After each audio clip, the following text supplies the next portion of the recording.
welcome to your favorite channel Chemistry Swati, and today we discuss about the physical properties of haloalkane and haloarenes. Physical properties of haloalkane and haloarenes. आज हमको ये पढ़ना है कि इनकी physical properties क्या होती है। जनरली बेटा याद रखना, फिजिकल प्रॉपर्टीज से तीन तरह के क्वेश्चन बनते हैं। एक तो एमसीक्यू में क्वेश्चन आता है, दूसरा एसर्शन रीजन वाला एक क्वेश्चन बनता है, और तीसरा गिव रीजन वाला क्वेश्चन बनता है। तो आपको इस वे में पढ़ना है कि हम तीनों टाइप के क्वेश्चन इससे सॉल्व कर सके। नीट वाले स्टूडेंट के लिए तो एमसीक्यू ही होगा। एसर्शन रीजन एनसीईआरटी स्टूडेंट्स के लिए बहुत इंपॉर्टेंट होते हैं गिव रीजंस। तो सबसे पहले इनका हमारा होता है कि ये जो कंपाउंड्स होते हैं इनका मेल्टिंग और boiling point, melting and boiling point किस वे में वेरी करेगा। जैसे हमने कहा C2H5Cl और C2S6, ये पैरेंट हाइड्रोकार्बन है, that is the parent hydrocarbon, इसी से बना हुआ है C2H5Cl। तो यहां पे C2H5Cl जो होता है उसका मेल्टिंग, उसका बॉइलिंग पॉइंट पैरेंट हाइड्रोकार्बन से ज्यादा होगा, इसका इससे ज्यादा होगा। इसका रीजन ये होता है कि ये कंपाउंड पोलार है। पोलार का मतलब तो आप सभी को पता है कि पोलार क्या होता है। Cl जो होता है, ब्रोमीन जो होता है, जितने भी हेलोजेंस होते हैं उनकी इलेक्ट्रोनेगेटिविटी ज्यादा होती है। अगर उनकी इलेक्ट्रोनेगेटिविटी ज्यादा होगी, जैसे हमने लिखा CCl, तो इसमें इसकी इलेक्ट्रोनेगेटिविटी ज्यादा है, तो बॉन्ड की इलेक्ट्रॉन को अपनी ओर शिफ्ट करेगा। इससे इसमें पार्शियली नेगेटिव और पार्शियली पॉजिटिव चार्जेस डेवलप हो गए। एक जगह जब भी कंपाउंड में एक ही कंपाउंड और प्लस और माइनस डेवलप होते हैं तो हम उसे कहते हैं पोलार। अब इस बॉन्ड को यहाँ पे प्लस और माइनस वाले को ब्रेक करने के लिए हमको क्या करना पड़ेगा, ज्यादा एनर्जी देनी पड़ेगी। तो यहाँ पे जो है पोलार कंपाउंड है ये, और इसकी वजह से यहाँ पे दूसरा, यहाँ पे पोलार कंपाउंड की वजह से इनमें जो इलेक्ट्रोनेगेटिविटी का जो डिफरेंस है उसकी वजह से ये बॉन्ड क्या हो जाएगा, स्ट्रांग हो जाएगा। उसकी वजह से हमारा बॉइलिंग पॉइंट यहाँ पे बढ़ जाएगा। Due to that boiling point is increase here. Boiling point बढ़ने का मेन रीजन है यहाँ पे पोलार कंपाउंड। ये पोलैरिटी है, इनके अंदर क्या है, पोलार कंपाउंड मीन्स क्या है, पोलैरिटी। और पोलैरिटी की बॉन्ड वजह से बॉन्ड क्या हो जाएगा, स्ट्रांग हो जाएगा। तो बॉन्ड को ब्रेक करने के लिए इनका बॉइलिंग पॉइंट ज्यादा हो जाएगा। जब भी C2H5Cl की C2H6 से या C2H5Br के हम कंपैरिजन करेंगे तो हमेशा उनका बॉइलिंग पॉइंट ज्यादा होगा। सेकंड हमारा टॉपिक है कि अगर हमारा हेलोजन, जैसे कि हम कहते हैं कि हमारा हेलोजन की साइज बढ़ रही है, जैसे हमारे पास तो कई तरह के हेलोजन है, फ्लोरीन है, क्लोरीन है, ब्रोमीन है और आयोडीन है।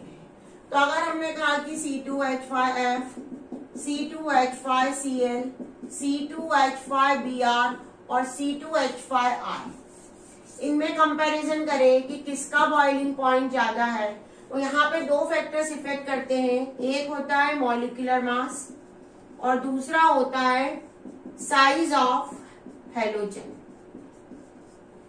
हम यहां से ऐसे मूव करेंगे तो साइज हेलोजन की बढ़ रही है, साइज हेलोजन की क्या हो रही है, इंक्रीज हो रही है।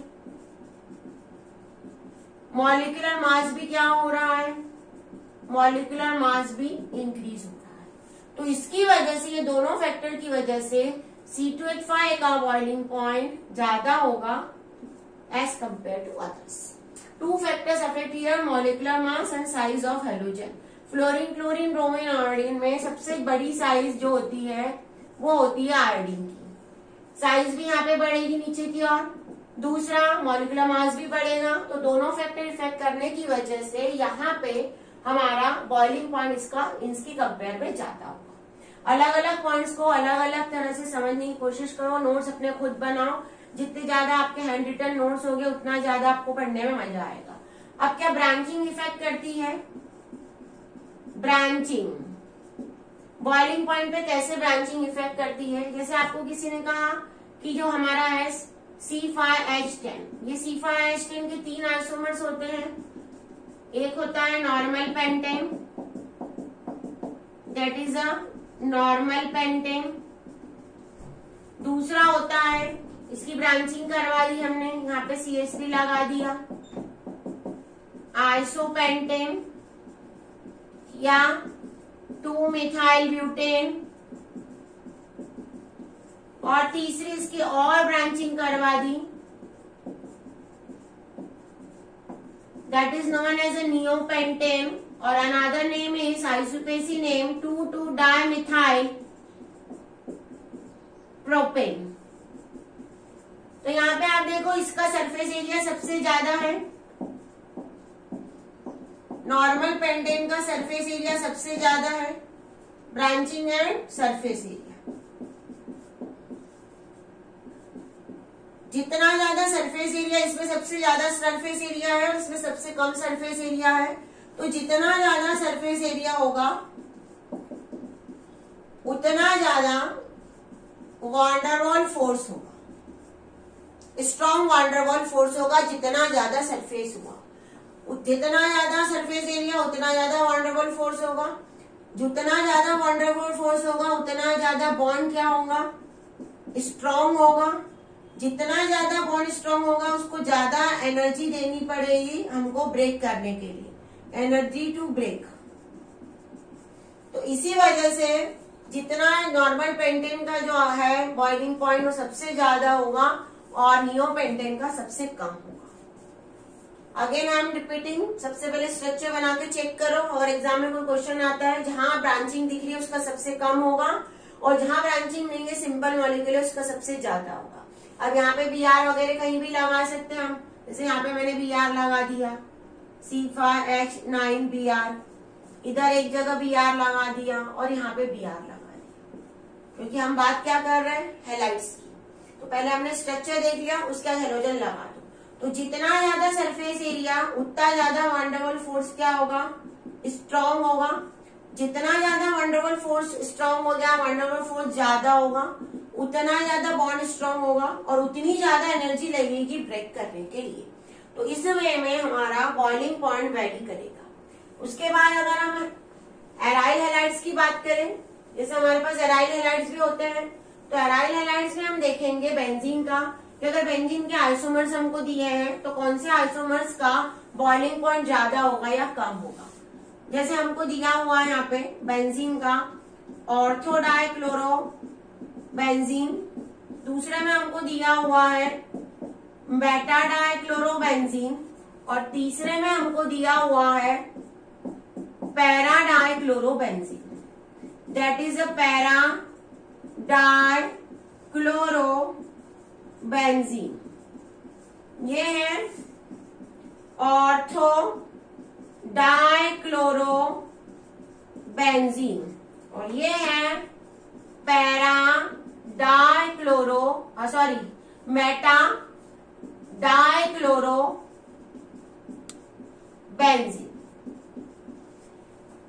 इसमें जितना ज्यादा सिमेट्रिकल स्ट्रक्चर होगा, जैसे पैरा है, अगर हम पैरा को काटे तो ऐसे कटेगा, सिमेट्रिकल स्ट्रक्चर है सबसे ज्यादा, ये उससे कम है क्योंकि ये तो कटेगा ही नहीं, एक भाग Cl आ जाएगा, ये भी उससे कम है।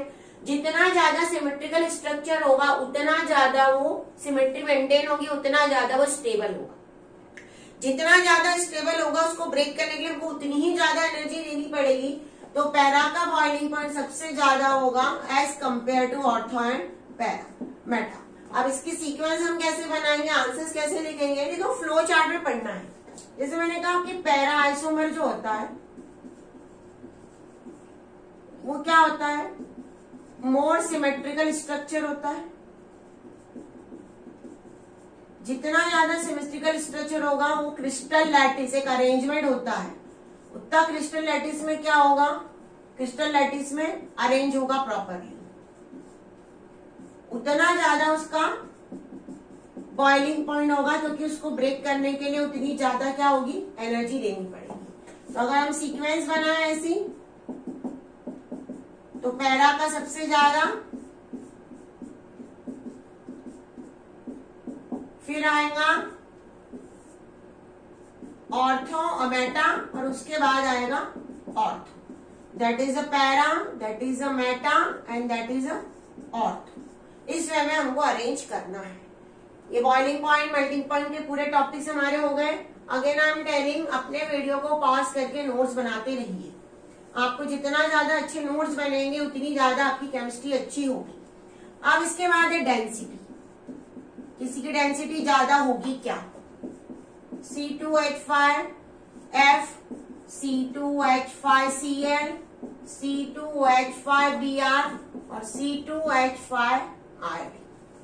तो सबसे ज्यादा डेंसिटी आयोडीन की होती है। Iodine is a more dense structure, तो डेंसिटी का अरेंजमेंट में आयोडीन की डेंसिटी सबसे ज्यादा होगी। ये हमको याद रखना है कि आयोडीन सबसे ज्यादा डेंस होता है। उसके बाद हमारा नेक्स्ट टॉपिक होता है सॉल्युबिलिटी। C2H5Cl, यहाँ पे C और Cl के बीच में हमने कहा कि ऐसा बॉन्ड बनने वाला है, ऐसा कुछ अरेंजमेंट होगा। Chlorine is a more electronegative, तो इलेक्ट्रॉन यहाँ पे शिफ्ट हो गए, इस पे पार्शियली नेगेटिव, इस पे पार्शियली पॉजिटिव चार्जेस डेवलप हो गए। मतलब ये कंपाउंड क्या है? पोलार नेचर का है। वाटर जो हमारा होता है वो भी क्या होता है? H+ और OH नेगेटिव में डिसोसिएट होता है। It is also a polar solvent. तो अगर ये भी पोलार है, ये भी पोलार है, तो इसके अंदर ज्यादा सॉल्युबल होना चाहिए, मोर सॉल्युबिलिटी होनी चाहिए यहाँ पे, पर ऐसा नहीं होता है। उसका रीजन क्या होगा कि पोलार होने के बावजूद भी ये वाटर के अंदर सॉल्युबल नहीं होता है। वहां एक क्वेश्चन दिया जाता है, जनरली पूछा जाता है एग्जाम में, though haloalkanes are polar but they are immiscible in a water. Though haloalkanes are polar in nature but still immiscible in water. What is the reason behind it? पहले मैं reason को explain कर रही हूँ।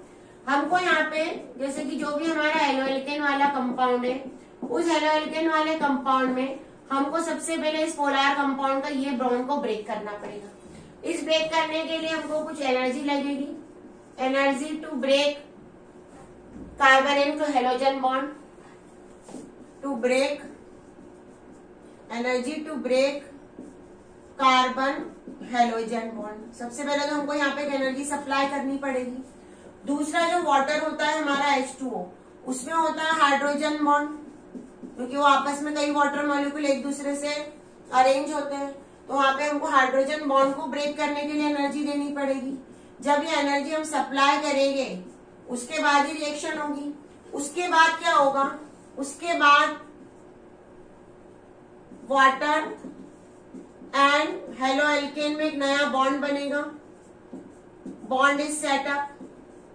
जब भी कोई केमिस्ट्री में नया बॉन्ड बनता है तो एनर्जी रिलीज होती है। केमिस्ट्री में जो भी प्रोडक्ट बनने वाला है वो कितना स्टेबल होगा वो डिपेंड करता है कि रिएक्शन होने के बाद उसने कितनी एनर्जी रिलीज की। तो यहाँ पे कुछ बॉन्ड सेटअप होगा तो एनर्जी क्या होगी?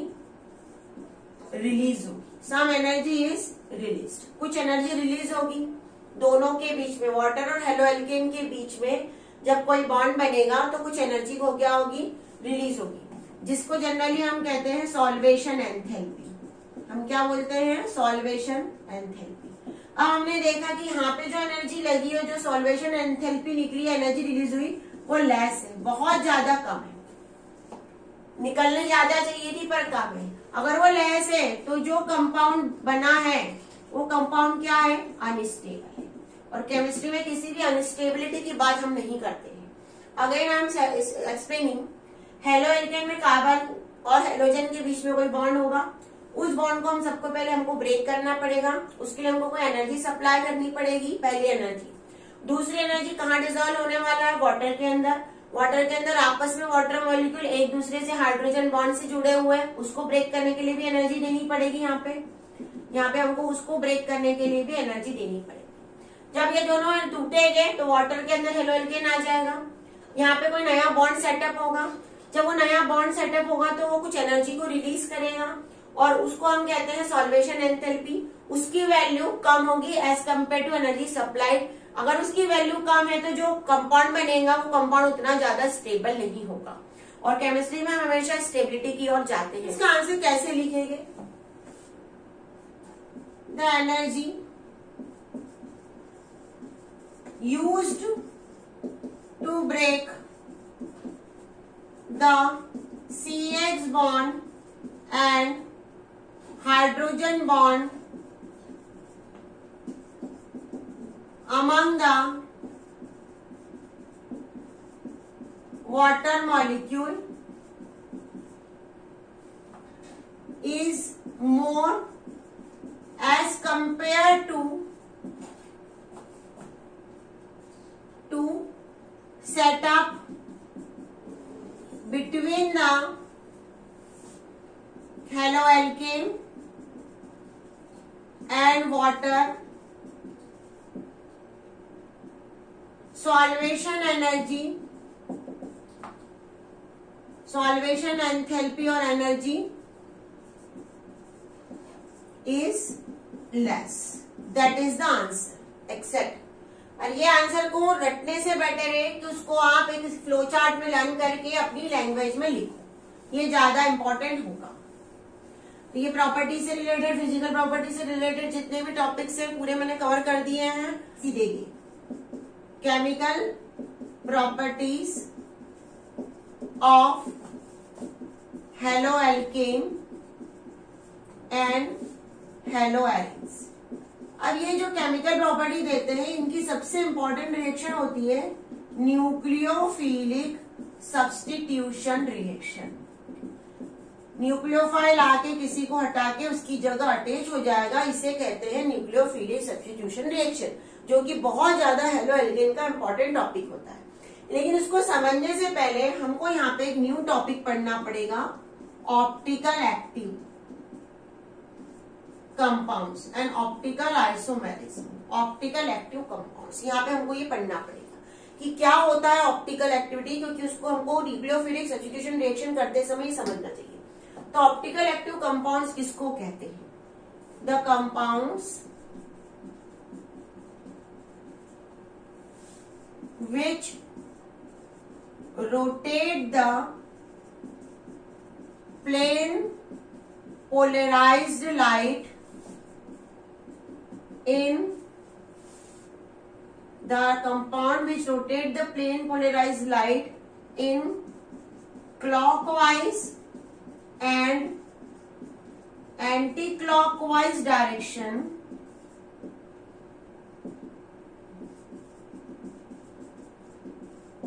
is known as optical active compounds. जो प्लेन पोलराइज लाइट को रोटेट कर देते हैं क्लॉकवाइज डायरेक्शन में और एंटी क्लॉकवाइज डायरेक्शन में, वो कंपाउंड कहलाते हैं ऑप्टिकल एक्टिव। अब यहाँ पे हमारे पास क्वेश्चन उठता है कि ये प्लेन पोलराइज लाइट क्या होती है, ऑप्टिकल एक्टिविटी क्या होती है। तो देखो सन की जो रेज होती है हमारे पास, ध्यान से इधर देखना, ये जो सन की रेज है इसमें जो प्रोपोगेशन हो रहा है वो सभी डायरेक्शन में हो रहा है। अब इस सन की रेज को अगर हमने इस निकोल प्रिज्म से पास किया, निकोल नाम के साइंटिस्ट ने सर्च की थी, उसी की ऑनर में हमने इसको नाम दिया है निकोल। ये सन की रेज है, इसमें प्रोपोगेशन हर एक डायरेक्शन में भी हो रहा है, नीचे हो रहा है, साइड में हो रहा है, ऊपर हो रहा है। इसको अगर हमने निकोल प्रिज्म में पास कर दिया तो इसमें जो प्रोपोगेशन होगा वो एक ही डायरेक्शन में होगा। और जब एक ही डायरेक्शन में प्रोपोगेशन होता है किसी रेज में, लाइट की रेज में, तो उसको कहा जाता है प्लेन पोलराइज्ड लाइट। इसका जो मेजरमेंट किया जाता है प्लेन पोलराइज्ड लाइट का, वो किया जाता है पोलेरोमीटर में। पोलेरोमीटर एक इंस्ट्रूमेंट होता है जिसमें हम मेजर करते हैं प्लेन पोलराइज्ड लाइट का। अब प्लेन पोलर हमारे पास कोई कंपाउंड है सपोज, उस कंपाउंड के अंदर हमने उस पर डाली प्लेन पोलराइज्ड लाइट, जैसे मैंने डाली है इस कंपाउंड पे, क्या डाली हमने? प्लेन पोलराइज्ड लाइट डाली। तो ये प्लेन पोलराइज्ड लाइट इस कंपाउंड में जैसे ही आएगी तो ये इसको ऐसा भी घुमा सकता है और ऐसा भी घुमा सकता है, एक बार क्लॉकवाइज एक बार एंटी क्लॉकवाइज। अगर ये कंपाउंड इसको ऐसा घुमा देता है तो ये कंपाउंड क्या कहलाएगा? ऑप्टिकल एक्टिव कहलाएगा। अब कैसा कंपाउंड होना चाहिए, कौन से कंपाउंड होते हैं ऑप्टिकल एक्टिव, इसको समझने के लिए हमको एक स्पेशल अरेंजमेंट समझना पड़ेगा। क्या होना चाहिए, एक स्पेशल अरेंजमेंट समझना पड़ेगा। देखो ध्यान दो इधर आप लोग,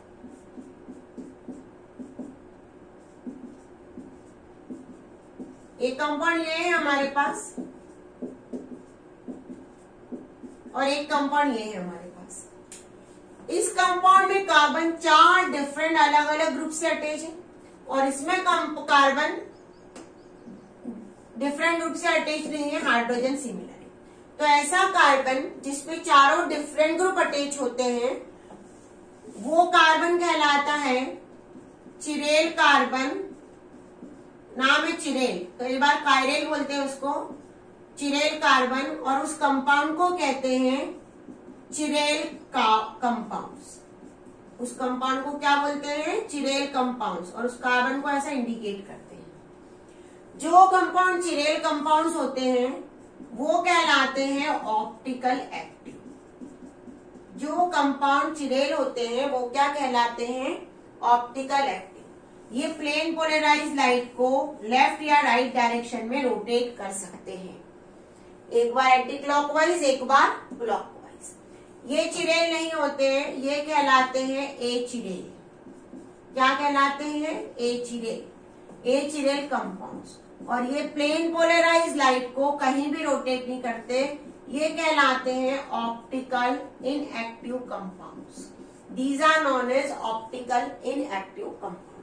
तो हम चिरेल कंपाउंड की डेफिनेशन लिखेंगे कि what is the chiral compounds, जिसमें कार्बन से 4 डिफरेंट ग्रुप्स अटैच हो वो कंपाउंड्स कहलाते chiral compounds. The compounds in which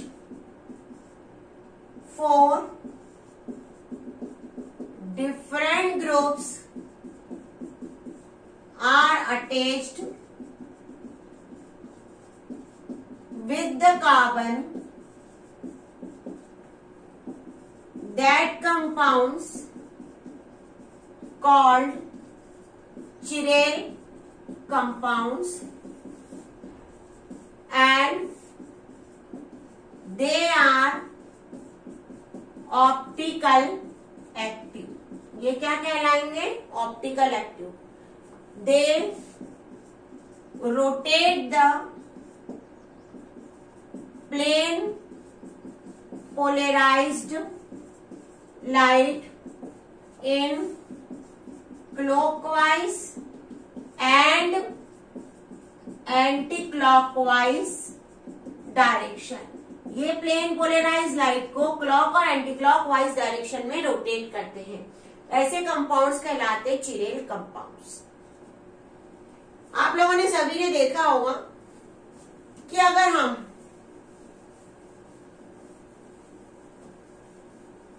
mirror image बना सकते हैं किसी चीज की, जैसे कि हमारी बॉडी है, जैसे ये बॉल है, इस बॉल को मैं ऐसा काटूं आधा और इस आधे पार्ट को मैंने सपोज मिरर के सामने रखा है, तो ऐसा आधा पार्ट मुझे वापस वहां पे दिख जाएगा, पूरा दिख जाएगा।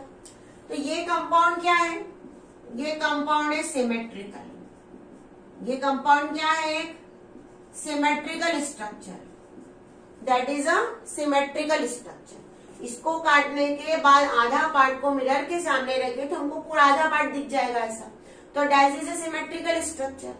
अब ये सिमेट्रिकल स्ट्रक्चर में आप लोग ध्यान देना, जो हमारा हैंड है वो क्या सिमेट्रिकल है क्या, मेरे ख्याल से तो नहीं। हमारा हाथ जो है वो कभी भी सिमेट्रिकल नहीं होता। हाथों की चारों उंगलियां क्या होती है, अनसिमेट्रिकल होती है। अभी मैं यहाँ पे स्ट्रक्चर बनाने जा रही हूँ, ध्यान देना। जैसे ये क्या है, ऑप्टिकल एक्टिव कंपाउंड से चिरेल है। अब इसको मैंने मिरर के सामने रखा, सपोज ये क्या है हमारा मिरर, तो इसकी इमेज बनेगी मिरर में, इसकी इमेज बनेगी मिरर में। अब लेफ्ट वाला कहाँ हो जाएगा, राइट, और राइट वाला कहाँ आ जाएगा, लेफ्ट। ऊपर का और नीचे का तो एज यूजुअल रहेगा। तो ये इसकी मिरर इमेज है। लेकिन अगर मैंने कहा इसको पूरे के पूरे को उठा के इस पे रख दो, तो क्या इसको ये कवर कर देगा क्या इसको कवर कर सकते क्या हम? इसका आंसर आप मुझे बताइए कि is it possible that it is covered और नॉट? जैसे मेरे हैंड्स को अगर मैंने उठा के,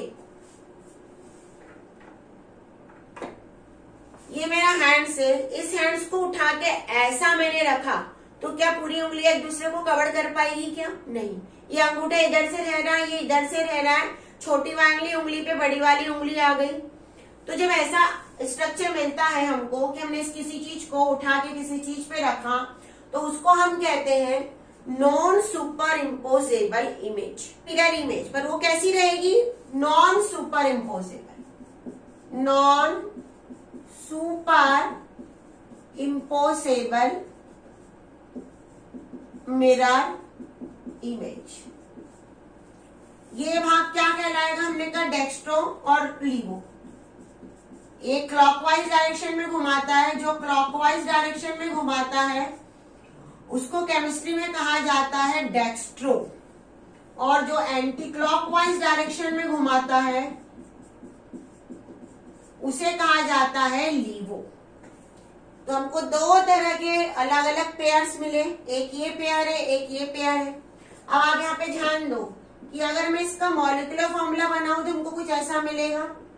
C के साथ क्या अटैच है? OH अटैच है, Br अटैच है, CH3 है और C2H5 है। दोनों में यही है फॉर्मूला, दोनों का मॉलिक्यूलर फॉर्मूला क्या है? सेम है। भाई दोनों का अगर किसी ने कहा मैम इनका मॉलिक्यूलर फॉर्मूला लिख के हम बता सकते क्या? तो अगर इसका मॉलिक्यूलर फॉर्मूला सबसे पहले C लिखो। C से क्या अटैच है?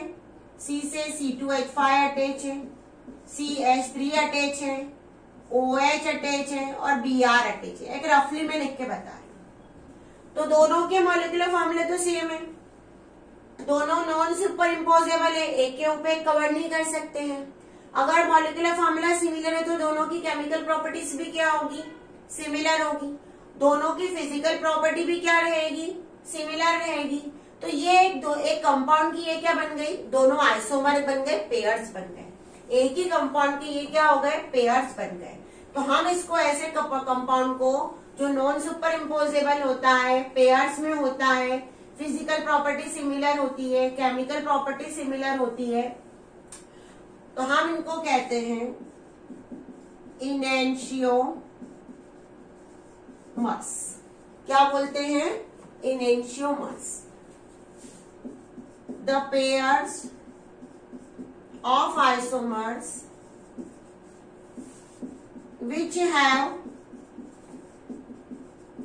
same molecular formula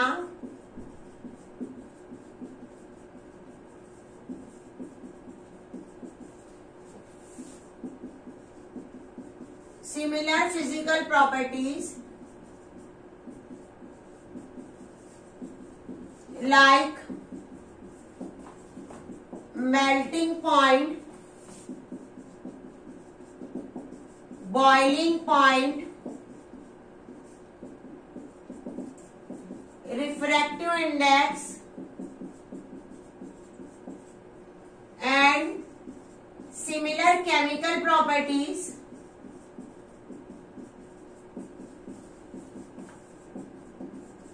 but their behavior is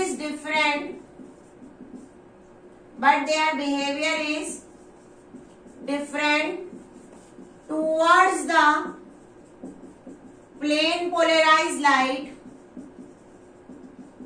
इनका बिहेवियर प्लेन पोलराइज्ड लाइट के प्रति डिफरेंट रहेगा। They rotate it into clock and anti clockwise direction. वो इनको क्लॉक और एंटी क्लॉक वाइज डायरेक्शन में क्या कर सकते हैं? रोटेट कर सकते हैं। ऐसे को कहा जाता है, these are known as enantiomers. These are known as enantiomers. इनको हम कहेंगे इनेंशियोमर्स। एग्जाम में आपको जनरली डेफिनेशन तो बहुत कम आती है, तो एग्जाम में हमको मॉलिक्यूलर फॉर्मूले दिए रहते हैं और उनसे हमको पूछा जाता है कि इनके एनेंशियोमर्स आप बनाओ। तो कैसे आते हैं उसके हम कुछ क्वेश्चंस नोट करते हैं। वीडियो को पॉज करके डेफिनेशन को भी बहुत अच्छे से पढ़ लेना, नोट भी कर लेना। जैसे आपको किसी ने कहा C4H9OH के इनेंशियोमर्स बनाओ, कि इसके कैसे इनेंशियोमर्स बनेगी। Make the enantiomers of C4H9OH। सबसे पहले या C4H9 के आपको दे दिया ब्यूट-टू-ऑल, वो ज्यादा बेटर रहेगा। तो ब्यूट-टू-ऑल का सबसे पहले हम स्ट्रक्चर बनाएंगे। ये OH यहाँ पे आ गया, ये H इधर। अब हमारा काम है इनेंशियोमर बनाने के लिए सबसे पहला क्या करेंगे, हम ढूंढेंगे चिरेल कार्बन। अगर चिरेल कार्बन मिलेगा तभी वो इनेंशियोमर बनाएंगे। सबसे पहले ट्रिक है ये क्या है ट्रिक, कि सबसे पहले आप क्या ढूंढो, चिरेल कार्बन। तो मुझे कोई ऐसा कार्बन ढूंढने पड़ेगा जिसमें हमको कुछ अलग अलग दिख रहा है। तो मेरे को ये कार्बन दिख रहा है, इस कार्बन में नीचे क्या अटैच है, OH, ऊपर क्या अटैच है, H, इधर ये पूरा के पूरा क्या पार्ट है, इधर इसको हम लिख सकते हैं CH3, और ये क्या है पूरा C2H5। तो ये कार्बन क्या लिया हमने, कार्बन। इस कार्बन से ऊपर क्या अटैच है, H, नीचे क्या अटैच है, OH, यहाँ पे क्या अटैच है C2H5, और यहाँ पे क्या अटैच है CH3। मतलब चारों ग्रुप डिफरेंट है। तो ये कंपाउंड क्या कहलाएगा, चिरेल कंपाउंड कहलाएगा। अगर वो चिरेल कंपाउंड है, कार्बन है, तो वो क्या कहलाएगा, चिरेल कंपाउंड। अगर वो चिरेल कंपाउंड है तो ही वो ऑप्टिकल एक्टिव है। अगर वो ऑप्टिकल एक्टिव है तो ही उसकी इनेंशियोमर्स बनेगी। हमारे पास ये ट्रिक है। अब हम इसके इनेंशियोमर्स बहुत अच्छे से बना सकते हैं। ये आपको ट्रिक पता होनी चाहिए पूरी, तभी आप बना सकते हो। In sometimes in examination they are trying to twist the question, so you are not able to find out where is a chiral carbon. तो सबसे पहले चिरेल कार्बन ढूंढो, फिर है कि नहीं ये ढूंढने के बाद अब हम इसके इनेंशियोमर्स बनाएंगे। सबसे पहले C, यहाँ पे H, इधर OH। अभी हमको कोई ऐसा स्पेसिफिक नहीं है कि कौन सी चीज कहाँ अटैच करनी, हम कहीं भी लगा सकते हैं। ये बनाया हमने मिरर बनाने के बाद हम इधर लगा देंगे C2H5। लेफ्ट जा वाला राइट पे आ जाएगा, राइट वाला क्या आ जाएगा, लेफ्ट पे आ जाएगा, लेफ्ट वाला राइट पे आ जाएगा। That is our mirror. अब यहाँ पे आप ये मिरर इमेज क्यों दे रहे, क्या ये सुपर इम्पोजेबल है क्या, चेक करते हैं हम। इसको पूरा के पूरा उठा के इस पे रखो, H तो H को कवर कर देगा, C को कवर कर देगा, OH को कवर कर देगा, लेकिन C2H5 और CH3 एक दूसरे को कवर नहीं कर पाएंगे और यहाँ पे भी नहीं कर पाएंगे। मतलब ये क्या है, non super imposable mirror image. अब जो हमने इनेंशियोमर्स लिखे हैं, उस इनेंशियोमर्स में हम एक लास्ट सेंटेंस क्या लिखेंगे, फिर उस इनेंशियोमर्स में हम लिखेंगे, नोट करके इनेंशियोमर में ये याद रखना कि जब भी हम इनेंशियोमर्स बनाएंगे, they are non superimposable to each other. They are non superimposable to each other. ये दो कोई भी नॉन सुपर इम्पोजेबल है, मिरर इमेज नहीं देंगे, नॉन सुपर इम्पोजेबल इमेज इनकी होगी।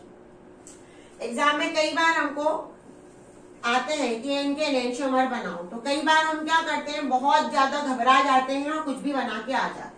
जैसे हमको दे दिया पेंट-टू-ऑल का बनाओ, तो हमने ये बनाया पेंट-टू-ऑल। ये OH यहाँ पे, इधर H, ये H इधर,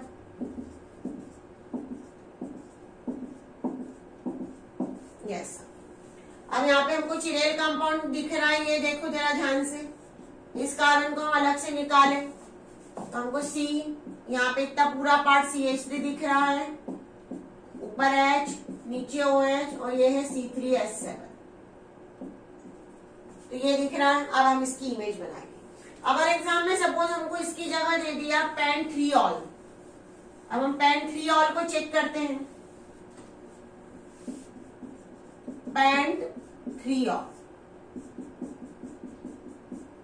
ये OH इधर,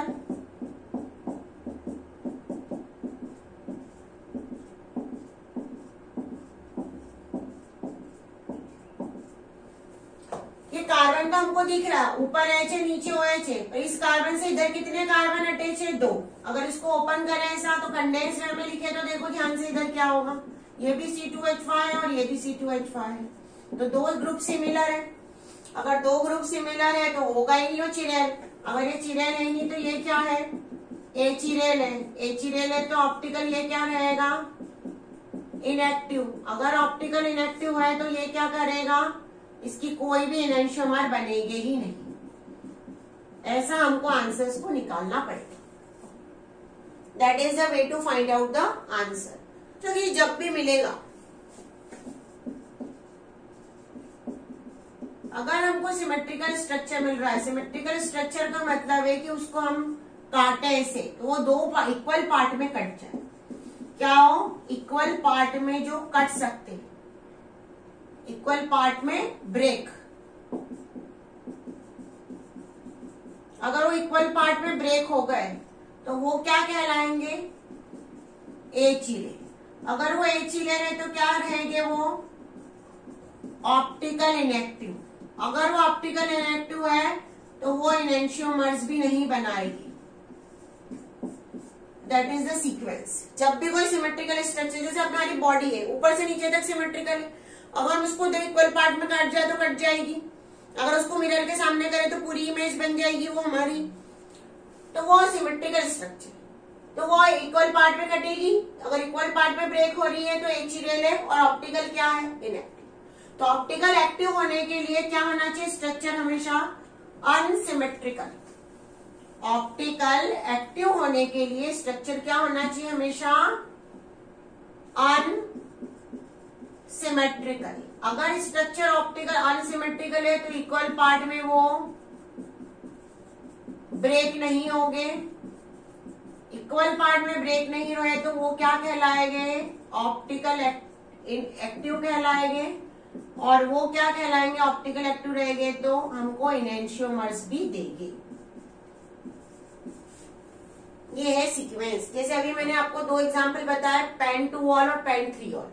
पेन टू वॉल जो था वो ऑप्टिकल इनएक्टिव अनसिमेट्रिकल था तो टूटा तो पेयर्स बने। पेन 3 वॉल में दोनों जगह C2H5 अटैच थे, ये OH ये H, ये पूरा क्या कहलाएगा? C2H5। ये भी क्या कहलाएगा? C2H5। तो ये इक्वलिटी आ गई। इक्वलिटी आ गई मतलब सिमेट्रिकल आ गया। सिमेट्रिकल आ गए तो वो ठीक है। अब हमने कहा कि हमको 2 तरह के आइसोमर्स मिलते हैं, एक डेक्स्ट्रो रोटेटरी और एक लीवो रोटेटरी। इनका नाम है ये। डेक्स्ट्रो का मीनिंग होता है राइट। डेक्स्ट्रो का मतलब क्या होता है? राइट डायरेक्शन में जो प्लेन पोलराइज लाइट को घुमाएगी। और लीवो का मतलब होता है लेफ्ट डायरेक्शन में प्लेन पोलराइज लाइट को घुमाएगी। डेक्स्ट्रो रोटेटरी को कई बार हम कन्वीनियंट के लिए लिख देते हैं प्लस और लीवो को लिखते हैं हम माइनस। जैसे जो हम बनाएंगे स्ट्रक्चर उसमें कई बार नीचे आपको प्लस और माइनस भी लिखा मिल सकता है, डेक्स्ट्रो भी मिल सकता है, लीवो भी मिल सकता है, तो कंफ्यूज होना नहीं है। इसके बाद हम ये दोनों स्ट्रक्चर का मिक्सचर क्या होगा? हो सकता है कि वो ऐसा हो कि हमको दोनों स्ट्रक्चर का मिक्सचर मिल जाए, ऐसा भी हो सकता है। डी फॉर्म कहते हैं और लीवो को एल फॉर्म कहते हैं। क्या? डेक्स्ट्रो जो होता है उसको कहते हैं डी फॉर्म और लीवो को कहते हैं एल फॉर्म। एल आइसोमर या डी आइसोमर, फॉर्म की जगह आइसोमर भी कह सकते हैं। तो दोनों का मिक्सचर जो होता है उसे कहा जाता है रेसेमिक मिक्सचर। क्या बोला जाता है? Racemic mixture. Mixture of D and L isomers in equal amount is called racemic mixture. कई बार एग्जाम में रेसेमिक मिक्सचर की हमको डेफिनेशन आ जाती है। क्या आ जाती है? डेफिनेशन आ जाती है। तो D और L का मिक्सचर जो बनेगा वो क्या कहलाएगा? रेसेमिक मिक्सचर कहलाएगा। अब इसमें रोटेशन हो गया क्या, समझ लो। जैसे अभी हमने कहा ये डेक्स्ट्रो है और हमने ये कहा लीवो है।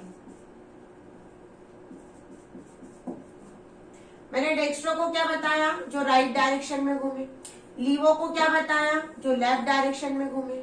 एक राइट से घूम रहा है, एक लेफ्ट से घूम रहा है, तो रोटेशन टोटल एक दूसरे को क्या कर देगा, जैसे एक चीज इधर से आ रही है, एक चीज इधर से आ रही है, तो दोनों एक दूसरे को क्या कर देगी, कैंसिल कर देगी। तो यहाँ पे रिजल्टेंट क्या हो जाएगा, रोटेशन क्या हो जाएगा, 0। यहाँ पे रेसिमी मिक्सचर में रिजल्टेंट रोटेशन की वैल्यू क्या आएगी, 0। Rotation of one isomer cancelled the rotation of another isomer। एक आइसोमर दूसरे आइसोमर के रोटेशन को क्या कर देगा, प्लेन पोलराइज के रोटेशन को कैंसल। तो रिजल्टेंट क्या मिलेगा, रिजल्टेंट 0 मिलेगा, कोई भी नहीं होगा रोटेशन। तो ये रेसिमिक मिक्सचर है। अब किसी ने कहा मैम क्या हम रेसिमिक मिक्सचर में से डी को एल में चेंज कर सकते हैं क्या, ऐसा भी हो सकता है कि हमने डी वाले को एल में चेंज कर दिया। यस, हो सकता है। तो conversion of one enantiomer into another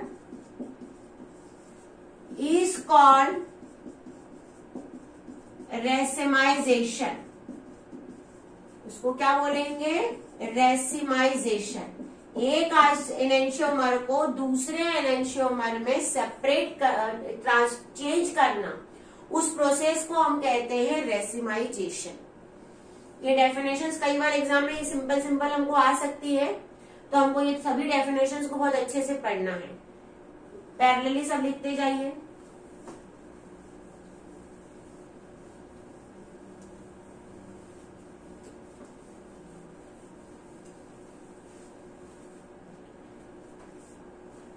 इससे हमको थ्योरेटिकल क्वेश्चन भी आते हैं। रेसिमी मिक्सचर एक्सप्लेन करो, रेसिमाइजेशन एक्सप्लेन करो। कौन ऑप्टिकल एक्टिव है, वो क्या करेंगे, प्लेन पोलराइज लाइट को घुमा देंगे।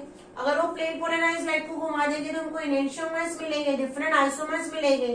तो ये क्या कहलाएगी, ऑप्टिकल आइसोमेरिज्म। प्रोसेस क्या कहलाएगी, phenomenon optical isomerism. Having the same molecular formula but different behavior towards the plane polarized light, we get different isomers that is known as optical isomerism and isomers known as optical isomers. Isomers को हम क्या लिखेंगे, optical isomers. ये optical isomerism पूरा आज आपको explain कर दिया है। प्लेन पोलराइज्ड लाइट क्या होता है, चिरेल कंपाउंड्स क्या होते हैं, एचिरेल कंपाउंड्स क्या होते हैं, डेक्स्ट्रो रोटेटरी क्या होते हैं, लीवो रोटेटरी क्या होते हैं, इनेंशियोमर्स क्या बनते हैं, उनको सेपरेट कैसे किया जा सकता है, non super imposable mirror image किसे कहते हैं। तो ये सब पूरा बहुत अच्छे से पढ़िए, क्योंकि ये अगर हम कर पाएंगे तो हमको न्यूक्लियोफिलिक सब्स्टिट्यूशन रिएक्शंस बहुत इजीली समझ में आ जाएगी। तो पढ़ते रहिए। कोई डाउट है तो कमेंट्स बॉक्स आपके लिए हमेशा हमारा खुला हुआ है।